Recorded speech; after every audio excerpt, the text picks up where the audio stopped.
Welcome to another video in a Python course. In this video, I want to give you an introduction to concepts like the object-oriented programming, methods, and attributes. We will briefly get familiar with them so that later, in their dedicated chapters, we can dive in deeper. You should know that object-oriented programming is a broad topic, and I won't be covering in full this video. Now, you might be wondering if I'm not going to fully explain it here, why even bring it up? Well, object-oriented programming is such a wide concept that it deserves its own chapter in this course. But for you to be able to work with and use these concepts, you need to already know most of the basics.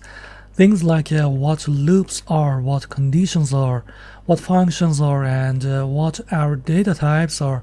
You need to have a good understanding of all those.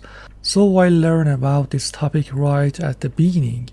As we go along in the course, there will be times when you need to use methods, even though we haven't officially covered them yet.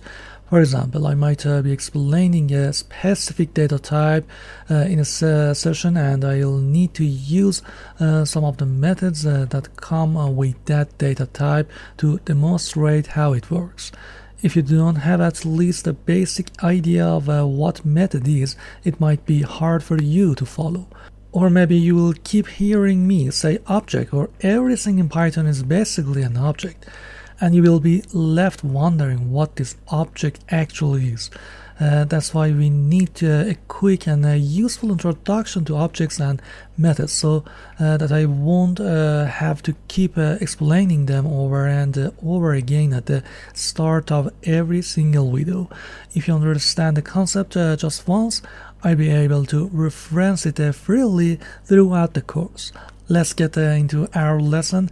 This session is theoretical. We won't be writing any code. Like the other video, I'll explain this through a story to make it easier to understand.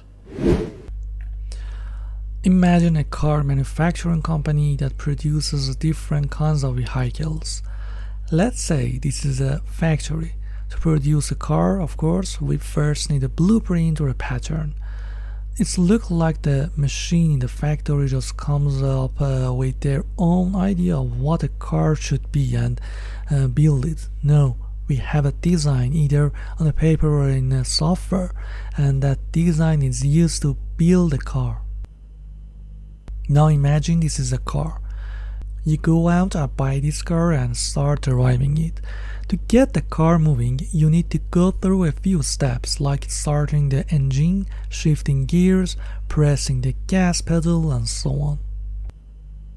The key point here is that things like the pedal, the steering wheel, and all other components are doing a bunch of things behind the scenes that actually make the car move. But the driver doesn't see all of that. All the driver does is press the pedal and the car moves. Or turn the steering wheel and the car turns. They don't know exactly what happens inside when they hit the brake pedal that causes the car to stop. Now imagine that in programming, things like the pedal, the steering wheel, or other components are what we call methods. Each of them performs a specific task and has a specific job. As programmers, we don't care what's going on inside the methods. Whenever we need it, we just call it, give it the input it needs, and get the output we want. That's the idea of a method. Now, what's a class? In programming, especially in object-oriented programming, our programs are made of units called classes. Each class can contain multiple methods. For example, a class for a car might include methods for the steering wheel, pedals, brakes, and so on. And we use whichever one we need whenever we need it. So in programming, a class is like a blueprint or a pattern for a larger structure. In our car example, what would the class be? is the pattern that the factory uses to produce cars. It's a general concept or template from which many different cars can be created. A class is an abstract idea. It doesn't exist on its own. Take the word human, for example. I didn't say Jack or Daniel or Sarah. That would make you think of a specific person. I just said human. That word is the equivalent of a class in programming. From it, you can create many different individuals with different characteristics. So back to our car example. When a car is made based on a blueprint or class, we call that an instance of the class, which is also known as an object. We can create as many objects as we want from a class.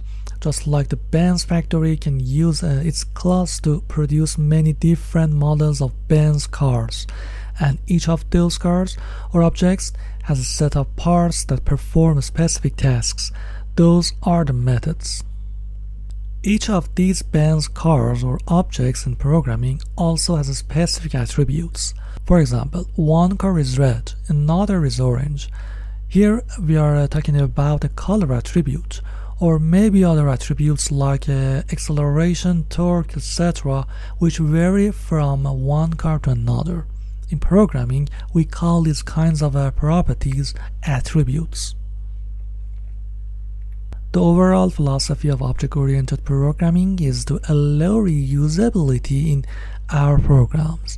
That means we create one class and then make lots of objects from it. We can apply this example to many things, like a bank account class. That class might have methods like deposit, withdraw, or check balance. And it might have attributes like account holder's name, age, etc. So each object is a bit different from the others. Let me give you another example. Let's say we have a class called student. What could the methods be? Things like calculation the GPA or counting how many credits they are passed. These are all actions. They perform tasks. Now when we create an object from the student class, that object can have certain attributes like name, last name, age, phone number, and so on. Now let's take these concepts and look at them a little deeper within the world of programming.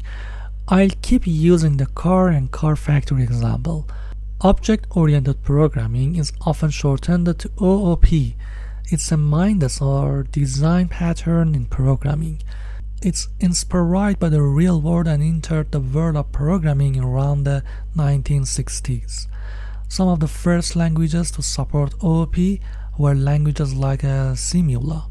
Object-oriented programming brings many advantages, which we'll explore fully in the dedicated OOP chapter.